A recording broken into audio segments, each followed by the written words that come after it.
우리나라가 제때 금리를 올리지 않았고 거기다가 재정 적자까지 굉장히 커지면서 제가 항상 걱정하던 게 있었습니다. 그게 바로 중국발 환율 전쟁이 일어나는 거였는데 그동안 제가 말씀을 못 드렸던 이유는 저 외에는 그런 생각을 하는 사람들을 찾지 못했거든요.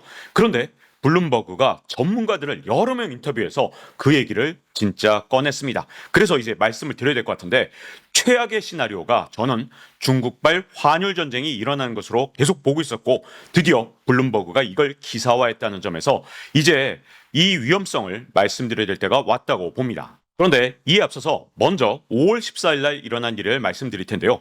바이든의 초강력, 제가 물음표를 좀 썼죠.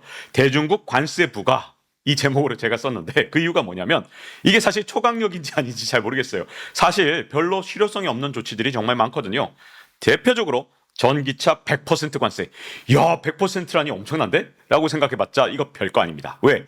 중국이 미국으로 수출하는 전기차가 거의 없습니다. 그나마 테슬라가 중국 공장을 통해서 미국에 수출하는 경우가 있을 수 있는데 여기에 100% 관세 때려봤자 결국 미국 기업이 타격을 받는 거니까 중국 입장에서는 별로 중요한 문제가 아니죠. 물론 미래를 대비한 정책이 될 수는 있을지 모르지만 지금 당장은 큰 타격이 안 됩니다. 여기 50% 관세 이것도 별거 아닌 게요. 자, 솔라셀 태양광 패널이나 아니면 셀 같은 게 포함되어 있는데 이것도 별거 아닙니다. 왜냐하면 솔라셀 중국이 미국에 수출하는 거 1%밖에 되지 않습니다. 자, 이게 어떻게 된 거냐? 중국이 태양광 전체 시장의 8, 90%를 장악하고 있잖아요. 그래서 미국이 예전부터 중국에 대해서 이미 여러 가지 규제를 때려놨습니다. 근데 2년간 무슨 유예를 줬느냐? 상표 거래에 대한 유예를 준 겁니다. 무슨 말이냐?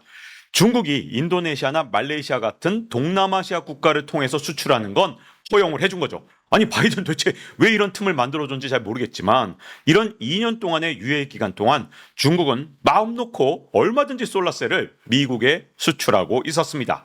여기다가 또 하나 중요한 게 이 2년 동안 유예 기간 주는 동안 중국의 태양광 업체들이 미국에 엄청나게 많은 투자를 해서 공장을 지어놨습니다. 이건 미국 공장이잖아요. 그러니까 어떠한 무역 규제도 없는 거죠.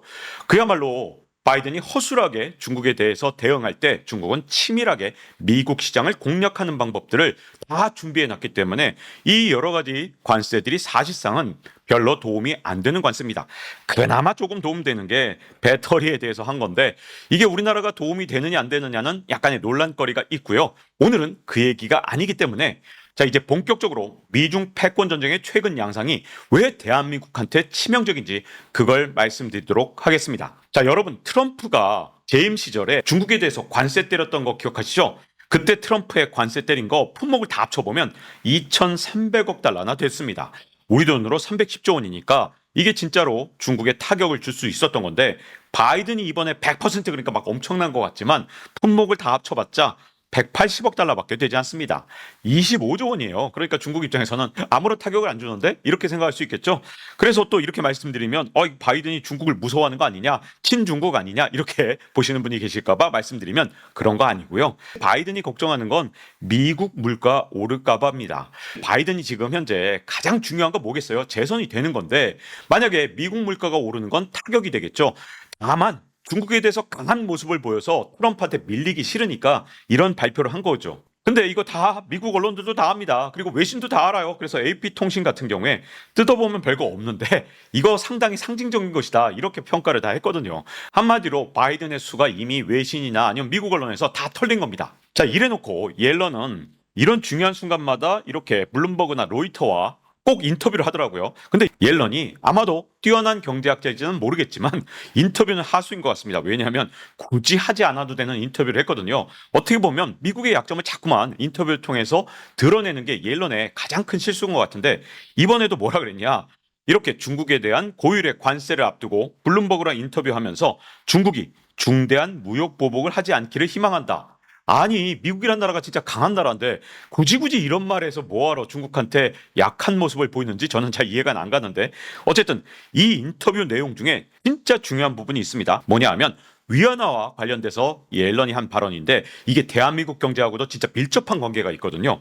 옐런이 한 말이 뭐냐면 중국의 위안화를 모니터링하고 있다. 이 말을 합니다. 물론 유로와 엔화를 말해서 약간 물타기를 했지만 중국의 위안화를 모니터링한다? 이걸 딱 집어서 말을 했거든요. 이 부분이 바로 핵심이다. 그 이유가 뭐냐? 5월 9일자에 블룸버그가 이미 기사를 쓴 게 있었습니다. 뭐였냐면 엔화의 약세로 아시아에서 새로운 통화 전쟁이 일어날 것이라는 우려가 커지고 있습니다라는 제목의 기사인데 이 기사의 부제가 핵심이죠. 중국이 위안화를 관리하는 방식이 아시아 시장 안정에 핵심이 될 것이다 라는 내용입니다. 여기까지 보면 선문답 같아요.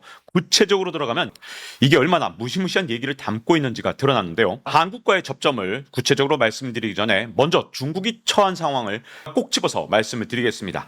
중국의 지금 가장 심각한 문제는 디플레이션입니다. 14년 만에 최악의 디플레이션을 겪고 있는데요. 그러다 보니까 지금 현재 물가가 떨어지는 현상이 일어났어요. 생산자 물가는 진짜 심하게 떨어졌고 요즘에 소비자 물가까지 전년 대비 24년 1월에 0.8%가 떨어졌습니다. 그러니까 중국의 디플레이션이 찾아오는 거 아니냐? 일본식 장기 불황에 빠지는 것이 아니냐? 이런 우려 섞인 목소리들이 외신을 통해서 계속해서 나오고 있는 거죠. 근데 여기서 많은 분들이 궁금해하실 거예요. 전 세계가 지금 인플레 때문에 걱정인데 왜 중국 혼자 디플레를 겪고 있느냐? 여기에는 중국만이 갖고 있는 경제적인 문제점이 있습니다. 구조조정을 최대한 미루고 과잉 생산을 방치하고 있는데 그 이유가 뭐냐?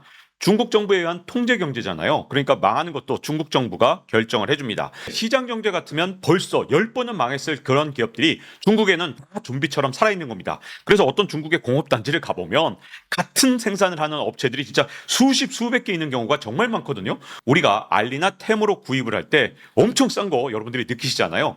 이게 같은 업종에 있는 수백 개 기업들이 한 곳에 모여서 대량 생산을 한 재고들이 남아있다 보니까 우리한테 정말 말도 안 되는 가격에 팔아 넘기는 겁니다. 이 경제 상황이 1990년대 일본하고 똑같은데요. 일본이 자본주의 시장이 아니거든요. 사실은 국가가 통제한 경제나 다름이 없는데 그러다 보니까 1990년대에 원래는 망했어야 될 기업들이 일본 정부의 지원으로 다 살아있다 보니까 디플레 문제를 해결하지 못했던 겁니다. 그러다 보니 일본의 30년 불황의 가장 큰 원인이 됐던 건데요. 중국도 일본하고 지금 똑같은 전략을 쓰고 있기 때문에 이대로 가면 디플레의 늪에 빠져서 진짜 오랫동안 고통받을지도 모릅니다. 그래서 이걸 너무나도 잘 알고 있고 심지어 일본의 예를 다 살펴봤던 중국이 이에 대해서 치밀한 계획을 세워놨다고 분석하고 있는데요. 자, 1단계는 알리나 템으로 주요국의 유통망을 장악하는 겁니다. 이게 지금 말도 안 되는 가격에 덤핑을 하고 있는 거잖아요. 사실은 이거 덤핑 때려야 됩니다. 근데 아무 조치도 취하지 않고 있기 때문에 우리 유통망을 알리나 테무가 지금 다 잡아먹고 있는 거죠.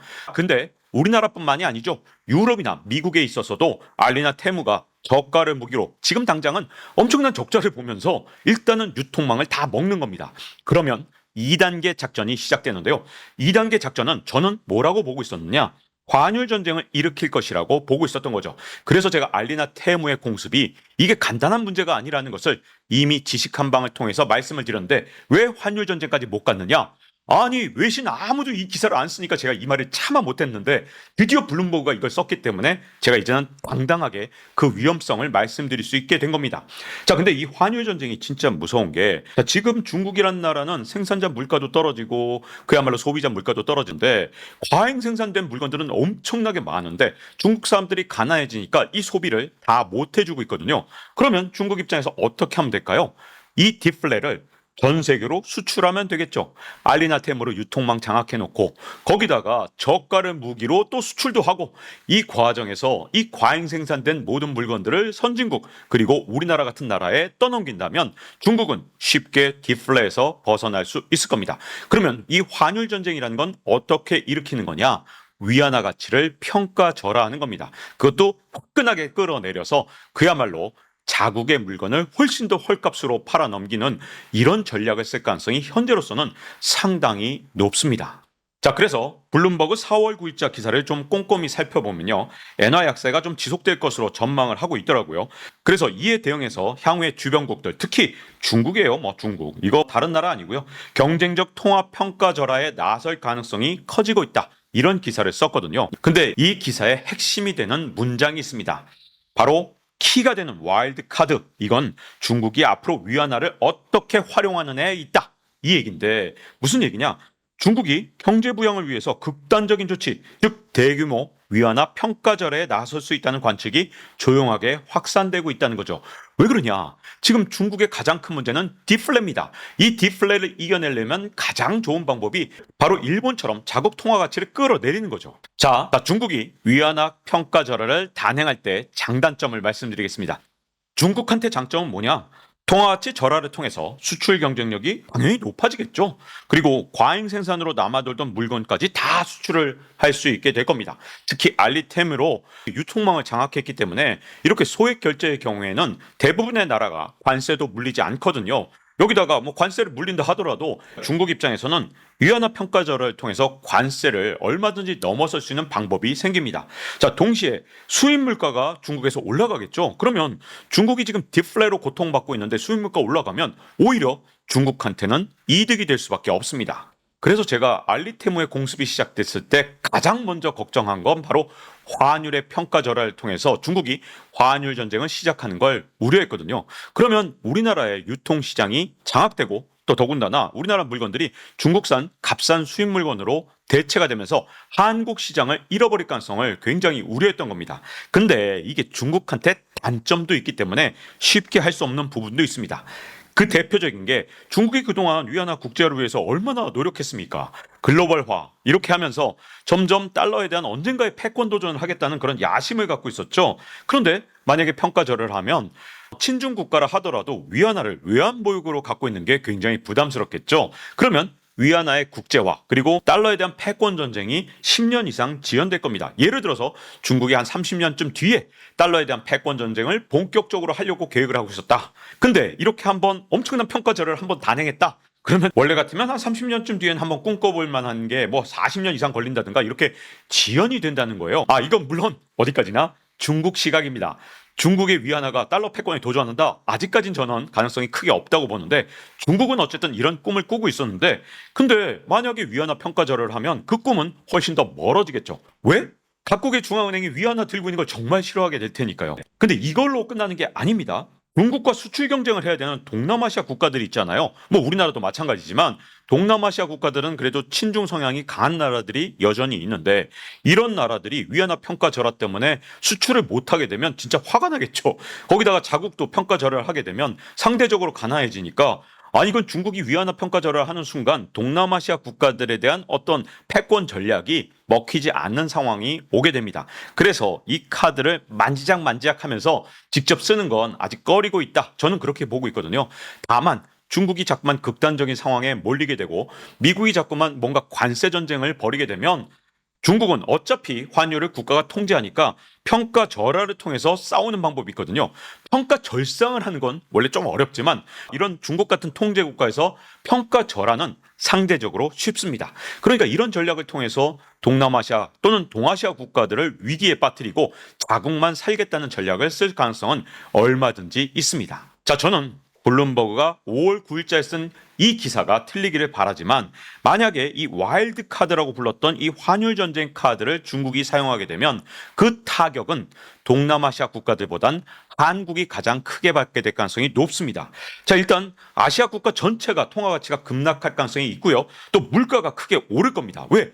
우리나라 원화 가치가 크게 떨어질 테니까 당연히 물가는 오르겠죠. 그러면 인플레가 일어날 거고 통화 가치는 더 떨어지는 악순환이 시작될 겁니다. 근데 이 문제로 끝나는 게 아닙니다. 아시아 국가들의 인플레가 조장되면 그 다음에 어떻게 될까요? 더욱더 사람들은 값싼 물건을 찾게 되겠죠. 그러면 중국의 값싼 제품에 대한 의존도가 훨씬 더 커질 수밖에 없습니다.